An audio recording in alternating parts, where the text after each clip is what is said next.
Okay, any questions?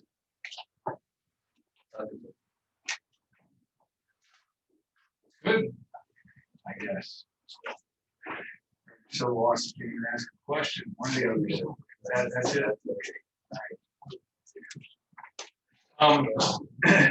Well, forging right ahead. The next chapter, actually, I think the next two chapters start looking at the interface with more devices. In particular, it's going to start looking at how to interface to that liquid crystal display we have in our parts kit. So we can do some interesting output, do some simple graphics with that LCD display. But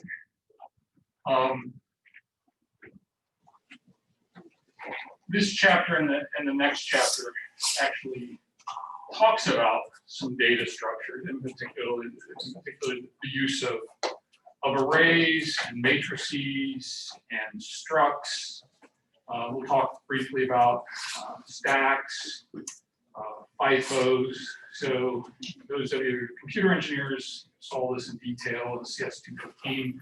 Usually those of you who are electrical engineers, at the end of engineering 123, you kind of get up to arrays, maybe multi-dimensional arrays, but that's as far as you get, maybe not introduced to structures. But the other thing here is that for these, using these data structures, you really need to have a good grasp of pointers and understanding what a pointer is, what it does, how to access data through a pointer.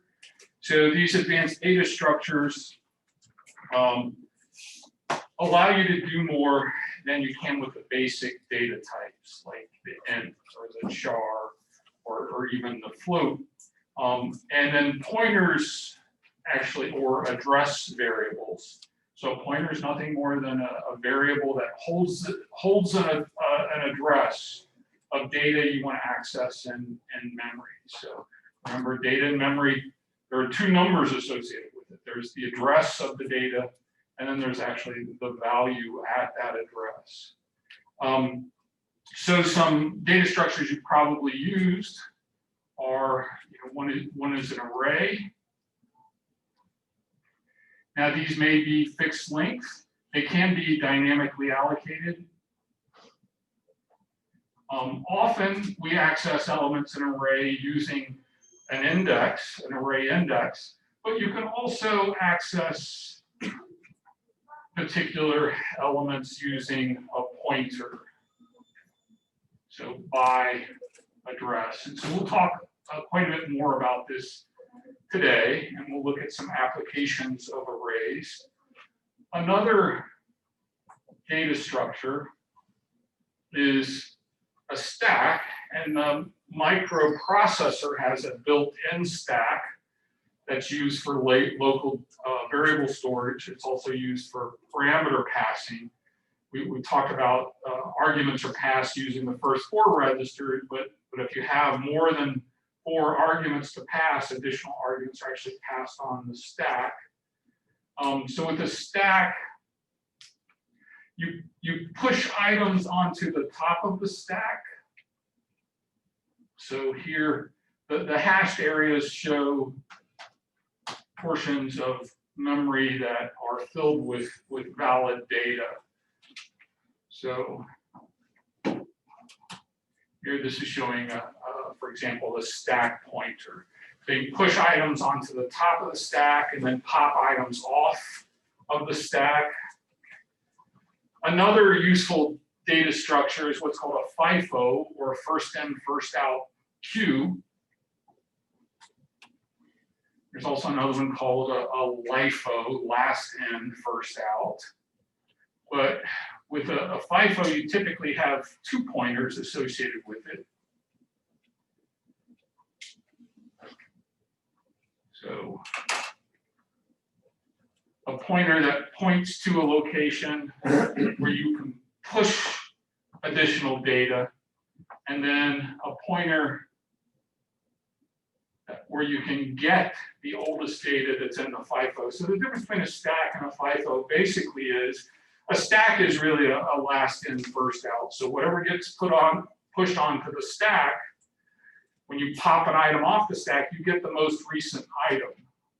A FIFO, we can continue to put items onto the FIFO, but then when we retrieve an item, we get it using this pointer, and that would be the oldest item that's in the FIFO. More advanced data structures are linked list.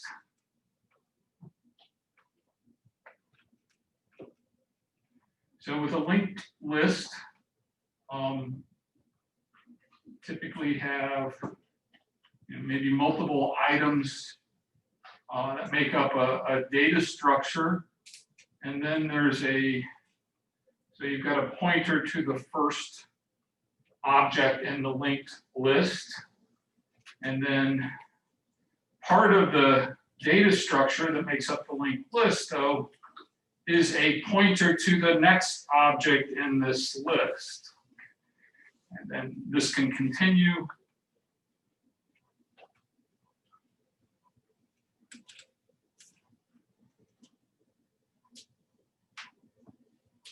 One of the nice things about a linked list is you can continue to add items to the linked list by allocating memory and then just fixing up the pointer addresses.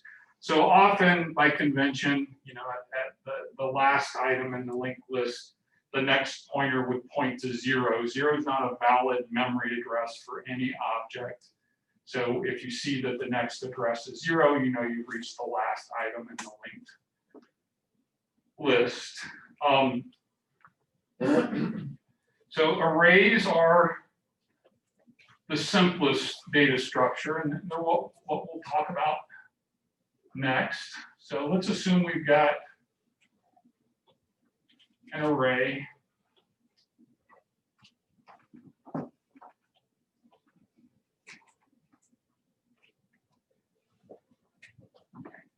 And what we're doing now is, just constructing simple examples where we're hard coding in these numbers, but more typically, you might be getting these numbers from a sensor, like an analog to digital converter, where you're reading a voltage and reading in an external number to make up, or more commonly reading input data from a file or even another program.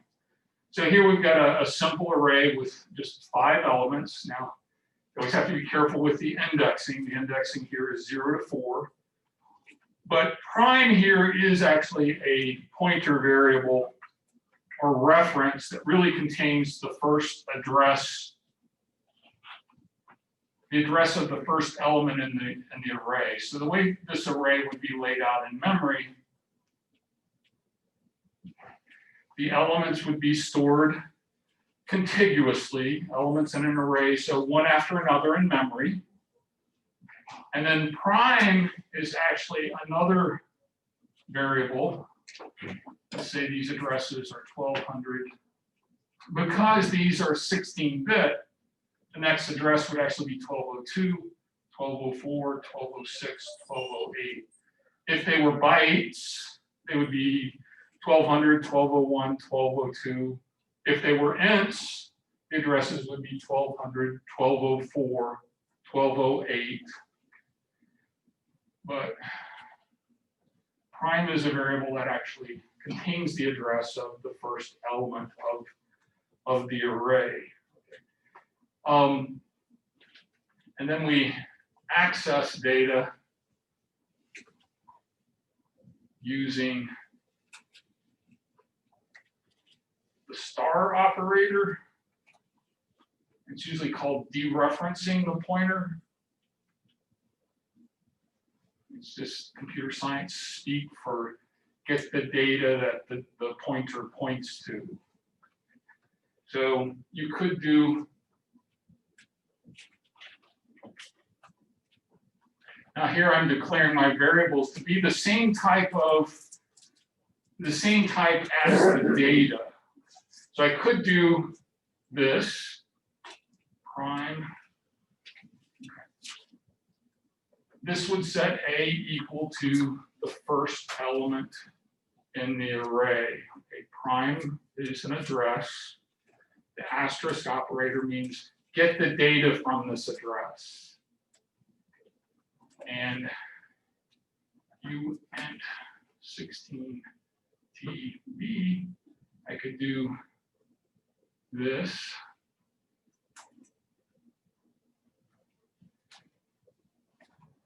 This would actually set B equal to 5. And I'll talk a little bit more about that because it seems like prime plus 3, if prime is actually at 1200, prime plus 3 would be 1203, which actually isn't the address, the complete address of any of my elements in the array.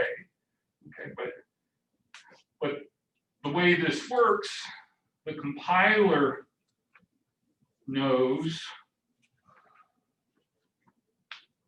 that prime is a uint 16T pointer. So prime plus 3, what the compiler actually does is compute 1200 plus 3 times the size of a uint 16T type, which is 2 bytes. So this is actually translated into 1206, okay, which is the address of the 0, 1, 2, third element, okay, starting from 0. So that would set B equal to 5. Now, if you're programming in an assembly language and you wanted to compute the address of 5 given prime, and you just added in a register 3 to prime, you get 1203. In assembly language, you would actually have to compute the right offset, 12 plus 6, knowing the data type. But in C being a higher level language, the compiler does some of these computations for you, but it won't allow you to access individual bytes if you've got the array laid out as 16-bit types. Now, the other thing that you have to be a little careful with is precedence again. Prime plus 3 is actually equal to star prime. So the asterisk here has a higher precedent than the addition sign. So putting parentheses there to indicate the precedent means that this is actually 1 plus 3 or 4. Now, maybe you might want to do that sometime, get the first element and add 3 to it. But that's not what I wanted to do here. I wanted to get the third element in the array and store it in B, not get the first element and add 3 to that. So whereas star prime plus 3 is equal to, it's going to dereference the 1206 prime plus 3 and actually give me then 5. So again, be careful with that. Think about what you're doing. Now, you guys probably, especially in engineering 1, 2, 3, may have not used this notation for pointers because C does provide a simpler array syntax.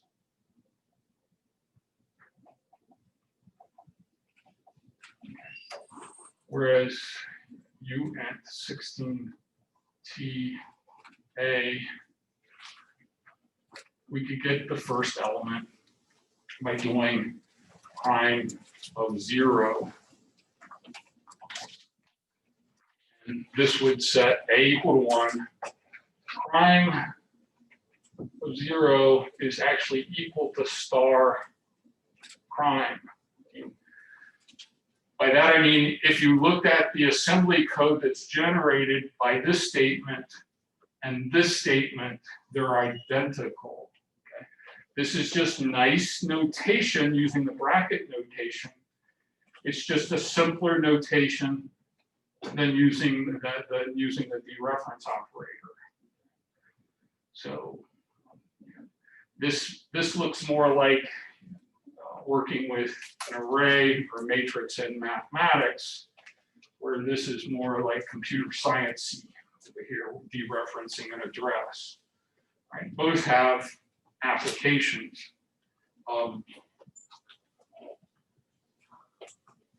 And then the other one would be UN16T.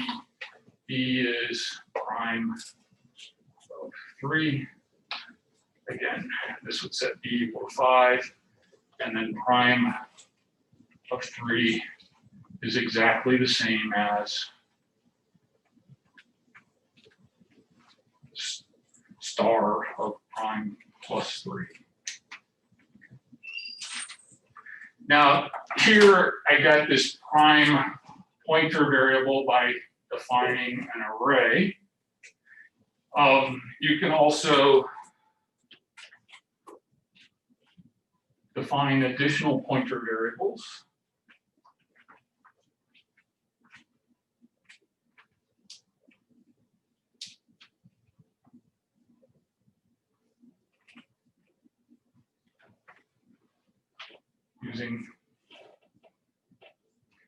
So there's quite a difference between UN16T pointer PT that would define a variable that's meant to hold UN16 data, and so it would just be 16 bits in width. But on this microcontroller, all addresses are 32 bits. So UN16T asterisk PT defines a pointer variable that's 32 bits in width. It's meant to hold an address. That address is meant to be the address of a 16-bit data type of UN16. And then you've also seen char.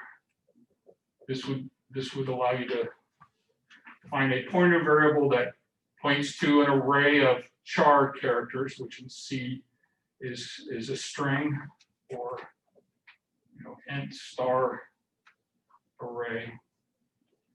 Now be careful here. I've defined these pointer variables, but I haven't put addresses in them. So it would be a serious mistake to actually assign a value to star array. I guess I didn't show that syntax up here, but I could also use this I could use this notation on the left-hand side of an equal sign. I could use star parenthesis prime plus 3 equals 10, would change this element from 5 to 10. And the same over here, prime of 3 is equal to 10 would change this element from 5 to 10. But here I haven't initialized these variables. I haven't put addresses in those variables.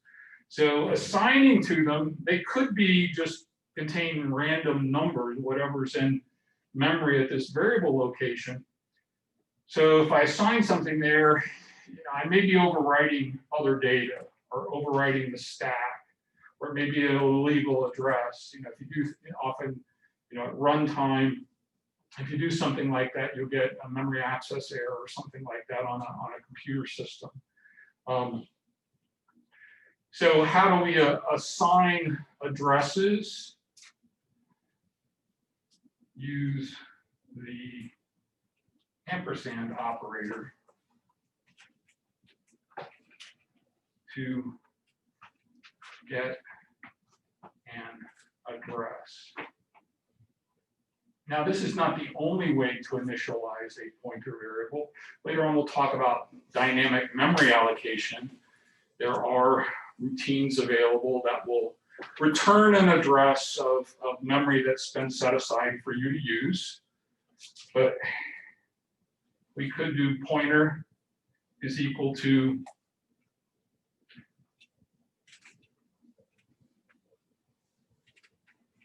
that means give me the address of the first element in the array.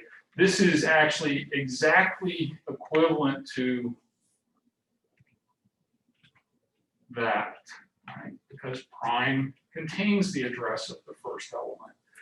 Or I could change this to, the third element. So that ampersand means get me the address of this variable. Okay. Or I could do pointer is prime plus 3, and that's exactly equivalent to the ampersand of prime 3. So this, again, array notation is just convenient shorthand syntax. Okay.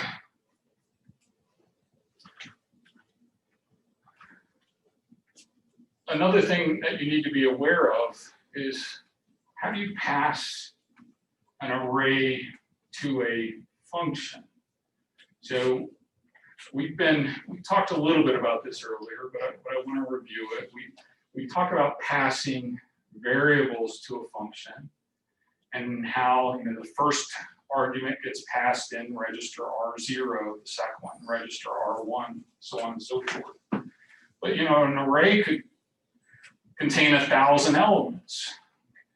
We certainly don't have 1,000 registers that can be used. What's used when you pass an array are passed to functions by reference or address. So, for example, if I have int array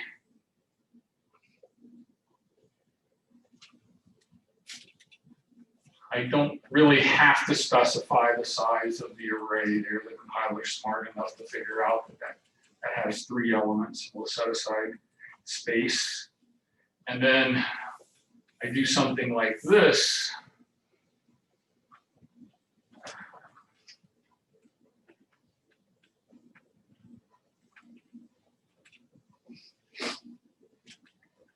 And I can do either this, or equivalently, I could use that. Instead of star array, I could use array with brackets to indicate that I'm passing here. Now, without the asterisk, I prefer this notation. It's a little clearer that I think that I'm passing a pointer here. If without the asterisk, this function would be expecting an integer data variable. The asterisk indicates that what I'm passing is actually a pointer or an address to an int. And anytime I just use the array name, that's the pointer variable. That's the address of the first element in the array. So now, since I'm passing the address, I could do something like this. Back in main, that's going to change the value of the second element in the array. The element was index 1 to 10, right? Because the address is pointing to the same area of memory. That's what address by reference does for you.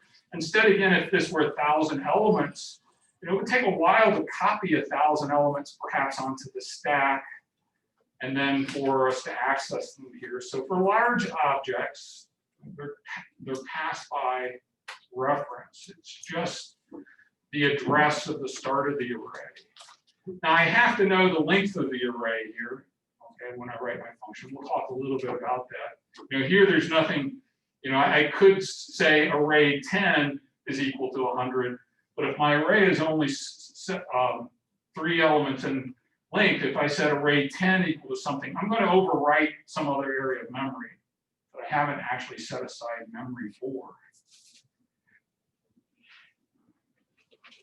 So this would change array 1 in the calling function.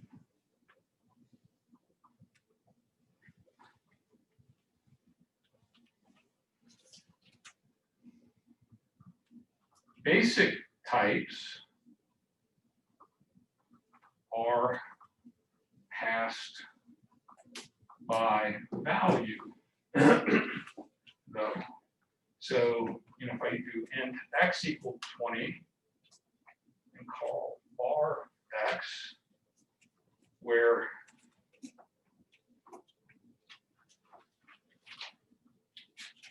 bar looks like this, expects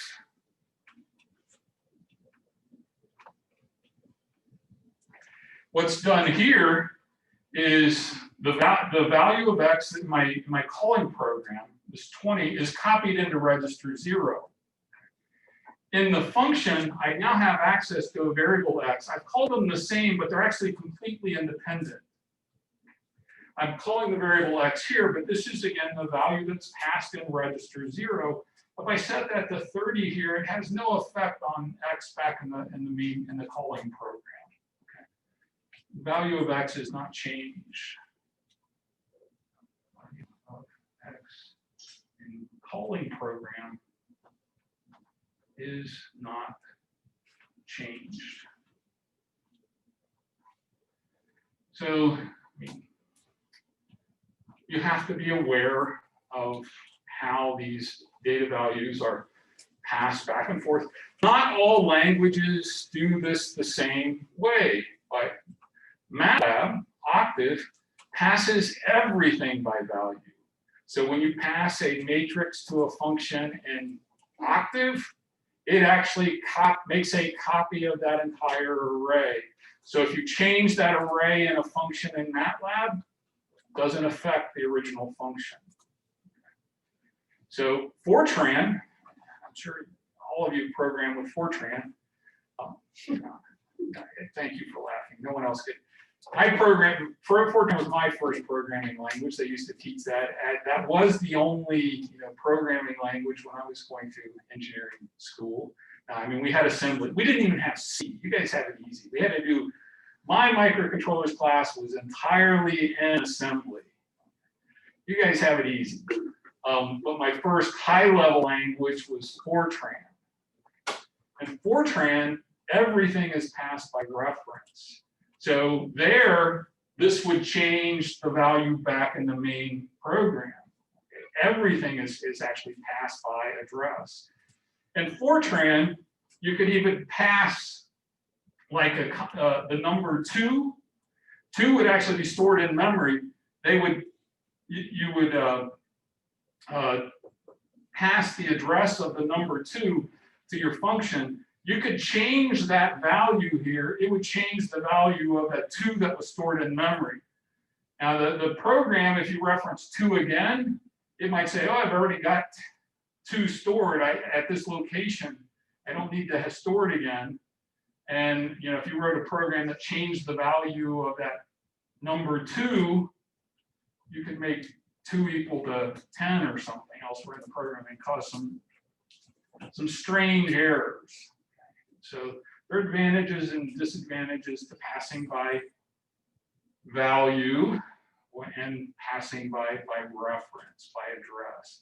And most large objects are passed by reference. I mentioned Octave passes everything by value, even large arrays. It tries to be smart. Okay? So if you don't change a value in your function, then it doesn't actually do the copy. Okay? So it's only if you change a value in your function does it actually copy the data over. If you don't change any of the data, it knows it doesn't actually have to make a copy. So it tries to be really smart. Okay, so I want to look at an example program here.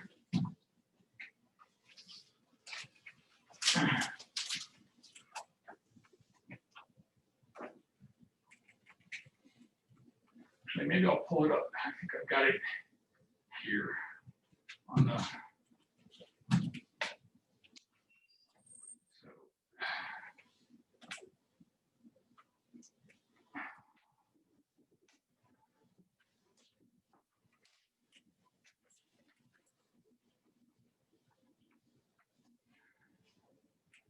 let's say you wanted to write a program on your microcontroller that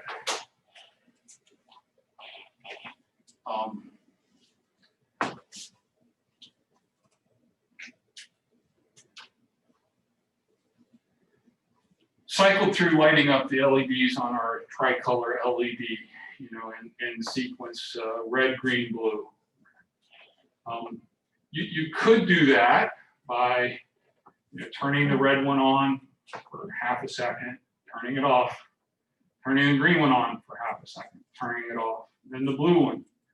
But maybe you wanted to write a program so that, maybe, when someone pressed the switch, you could go in the opposite order. Well, one way to do that would be, I guess, look for a switch press and maybe call another function that did it in opposite order. A smarter way might be to actually, red, green, and blue actually are nothing more in this program. They're just the corresponding, red is bit 0, so that's just 1. Green is bit 1, so that's 2, or hex 2. Blue is bit 2, so that's 4. Hex 4 is just the third bit. But we could put those into an array and then just use an index that just constantly goes 0, 1, 2, 0, 1, 2, 0, 1, 2. And if we want to go in the other order, it's just 2, 1, 0, 2, 1, 0. And then, our code is a lot simpler. This is going to turn on, if index is 0, this is going to turn on the bit that corresponds to the red LED, the first bit in P12, right? And this is just waiting for half a second. And then ANDing with the NOT is going to turn that off. Okay. And then I just increase the index by the increment amount. Ignore this for a second. Say this is equivalent to index is equal to index plus increment. And then I would go right around and do the next element, right? Now, what I have to be careful of here is index has to be in the range from 0 to 2. So if I'm coming through here and index is 2 and increment is 1, when it's 3, I need to set it back to 0. So all I need to do is, I'd probably do it like this. You could do it if index is equal to 3, but I'd probably do it if index is greater than 2, set it back to 0.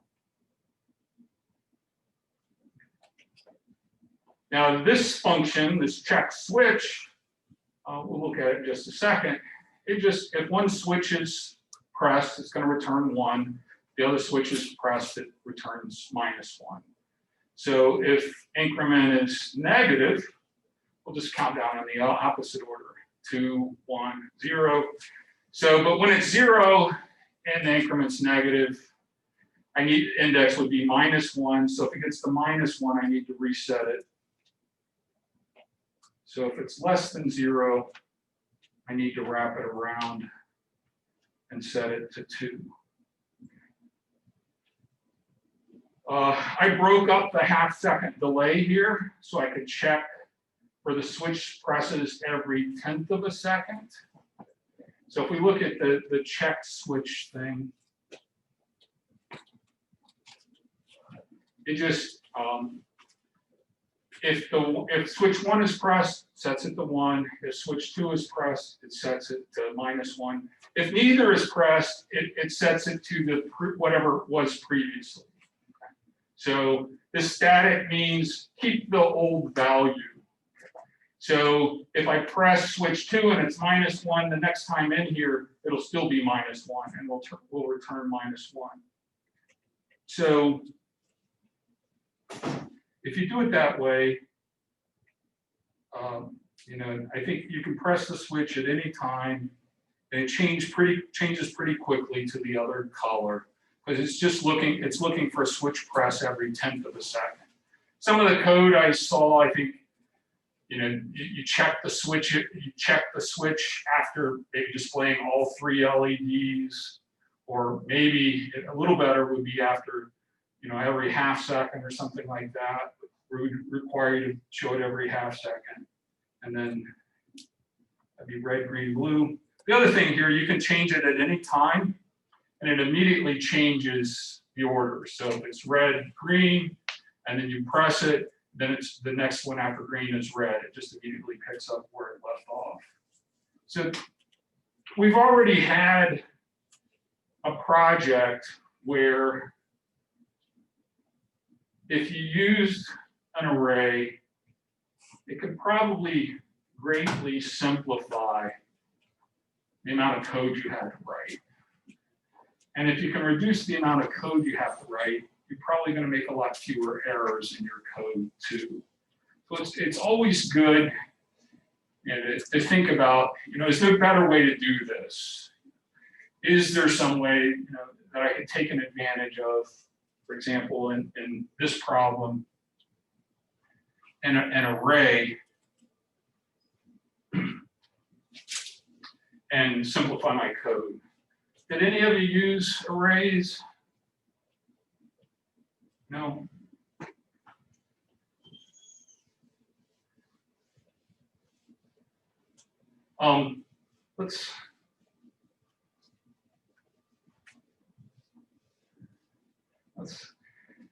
So one of the issues here, and it's we can kind of see it here in this code. Oh, this is just using the mod operator to restrict index to the range 0 to 2.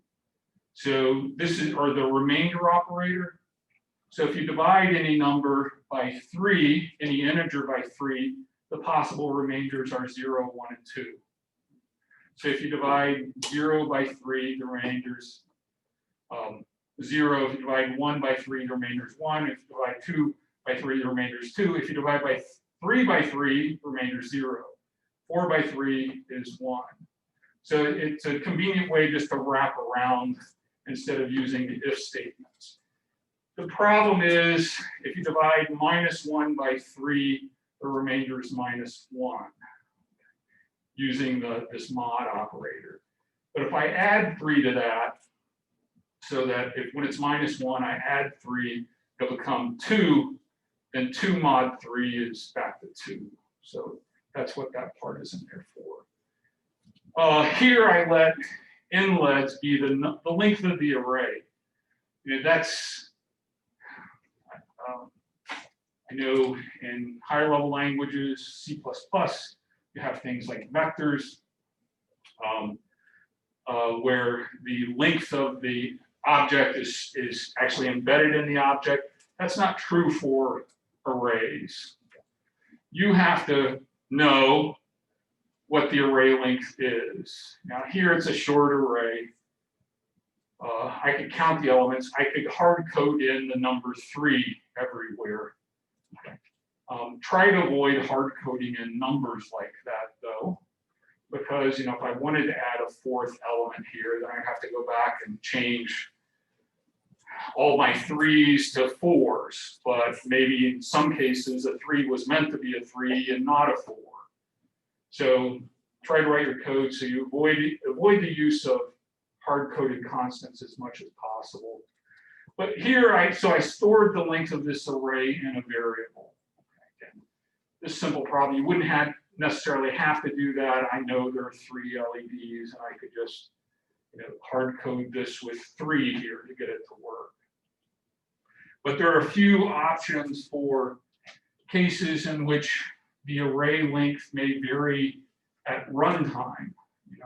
Using some of these other data structures like the FIFO, the number of elements in the FIFO may not be known exactly, or it can change as you're reading data in. Or I can set aside an array of 100 elements, but only put 10 elements in it. Or as additional data comes in, add additional elements. And then we'll see that you can actually dynamically allocate an array that can be of an arbitrary length. I can make an array of 93 elements. at runtime. So I could read, you know, the length of the array 93, and then call malloc to set aside space for 93 ints or 93 shorts. And then that's the array length is actually determined when I run the program, as opposed to at compile time. Here, this array length is fixed at 3, and I can't make it longer than 3. So how do you keep track of the array length? There are a couple of techniques that are used. The one I used here is store length in a variable. And this is the one I most always use. I use the other notation. This is equivalent. But now if you want to write a function that operates on this array, this function should be general. Ideally, it would operate on any size array, not just an array of length 3 or an array of length 10. But there's nothing built into an array itself to indicate the size of the array or the last element. So here we could pass a second argument to the function then that indicates the length of the array. And then, so, you know, here sum is equal to 0, or int I equal to 0, I less than length, I plus plus, sum plus equal array I. So that's, oops, return sum. So this is just going to add up all the elements in the array and return the sum of all the elements in the array. And it would work for any length array. You know, it only works for arrays of type int, but it could be of any length. The other common techniques is store length as first element.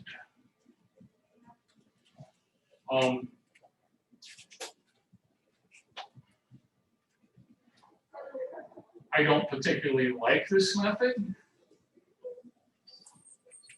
but it doesn't require that you keep track of a second variable. So here in the first element, the element with index 0 would be the number of data elements in the array.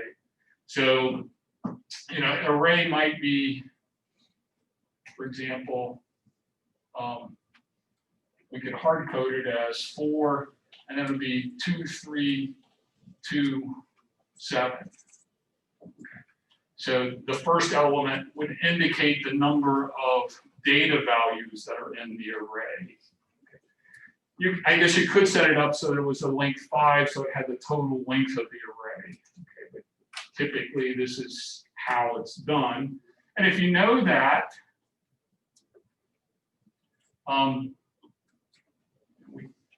our program becomes for int I equals 0, and you could start at 1 here. I less than array 0, I increment. Now here, though, I have to be a little careful because I don't want to add in the 0th element, but I want to skip over that, right? So that would loop over 4 times, add in array 1, array 2, array element 3, array element 4, skipping over the first one, return sum. Okay. So, any questions about that? The last one, we've got a few minutes here. So I'll let you guys write this one. Use a terminating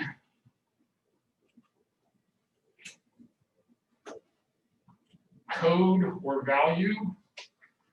So it might be 0 or -1, or actually defined in a header file are the minimum and maximum values for each type. So the N32-bit min is, -2 billion and something, right? So, but I don't want to try to figure out what that is, but it's actually stored in a header file as N32 min. And so here, array would be like this. You could do, 1, 2, 3, -100, and then int 32 min. And then when you get to that value, you've reached the end of the array. It has to be a value that wouldn't normally occur in your data set. So I wouldn't want to use 0 there if it's possible for one of my data values to be 0. Again, I'm hard coding them in here, but if I'm reading them from a file or reading them from an A to D converter, it might be 0, -1 might be possible.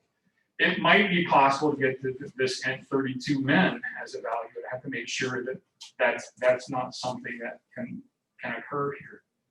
So write the same function, int array sum, but now with this terminating element.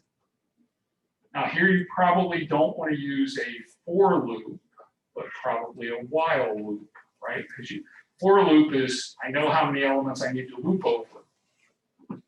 Here I want to keep looping until I reach a certain index value.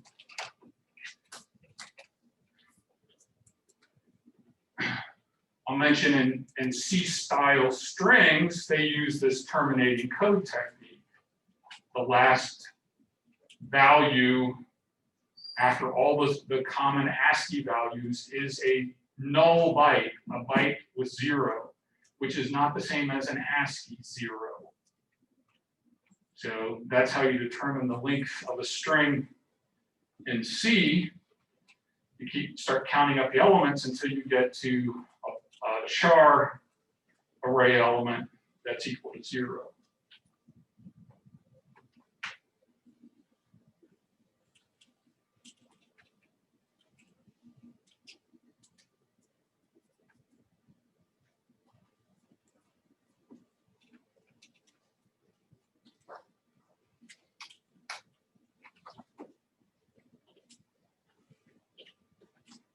There's the other thing to notice here in this code is I've commented out some print statements here. It's like, well, I don't know. I think that's the right syntax for making sure the index stays between 0 and 2. But at one point when I was debugging it, I just printed out the index every time to make sure it was always going 0, 1, 2, 0, 1, 2, 0, 1, 2, or 2, 1, 0, 2, 1, 0, 2, 1, 0.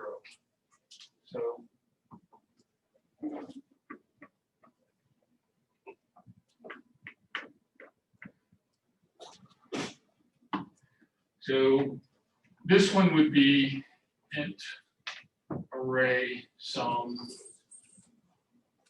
int array. I mean, both this technique and the previous one kind of have the advantage that you don't need a second variable to contain the length, but I usually, and if I'm going to do one of these techniques, I would tend to use the terminating code than using the one with a special element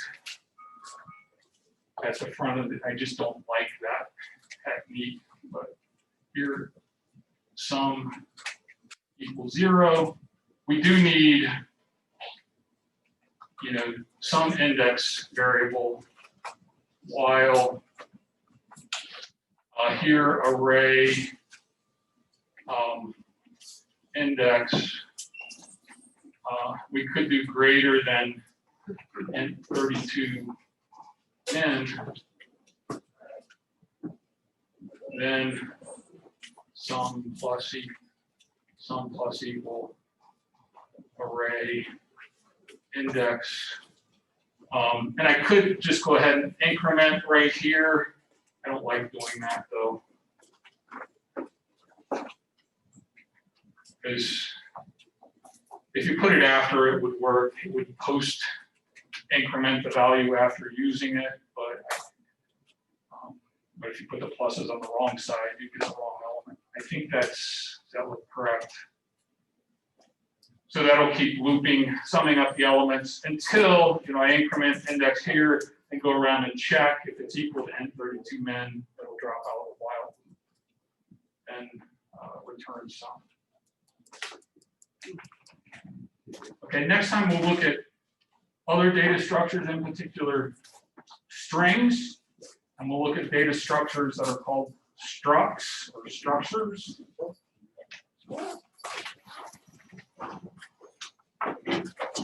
And I gave you, I think, 2 simple programming projects working with arrays like this. You don't necessarily have to do them on your microcontroller.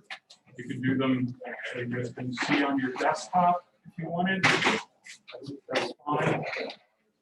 I encourage you to keep using your microcontroller though.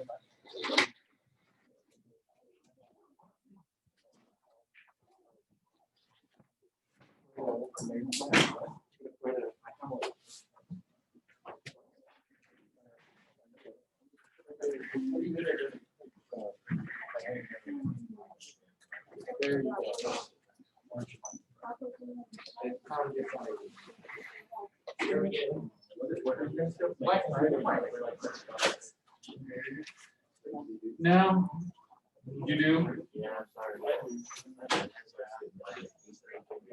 Huh. That's not good.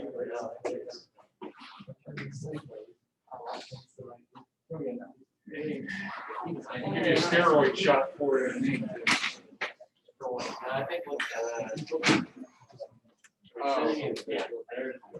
Oh, they are? It's actually you built the wrist? No, it's not like the nerve that looks there. Yeah. I don't know. Maybe we'll give you just a different writing style. You already did it? I like try to keep your wrist straight. I hope so. I the only reason I had all that like you and How did you guys go through 3 or 4? Y'all sell Yeah, that? I've never had that. I've had minor specifiers. I didn't In your feet. Fucking slap your back on the ruler. Don't learn right left handed. I think it's having fun. Oh no. I'm breaking down. Ah. Well, you still don't make, you're not groaning when you sit down, are you?